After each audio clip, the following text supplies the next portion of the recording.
नए साल के मौके पर ट्रैफिक पुलिस की जानिब से आज रात ट्रैफिक पाबंदियां आयद की गई हैं और फ्लाईओवर्स के साथ साथ ब्रिजेस को भी बंद कर दिया गया है।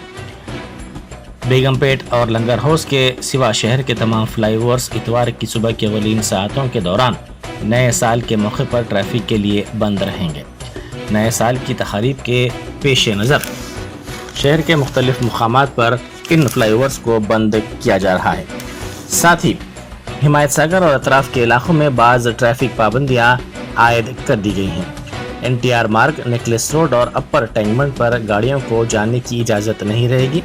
पुलिस ने हालत नशे में गाड़ियां चलाने वालों के खिलाफ सख्त कार्रवाई का इंतबाह दिया है और आधी रात के बाद जगह जगह बैरिकेड्स नस्ब करते हुए हालत नशे में गाड़ियां चलाने वालों को पकड़ने के लिए तैयारियां करते हुए बैरिकेड्स नस्ब किए जाएंगे।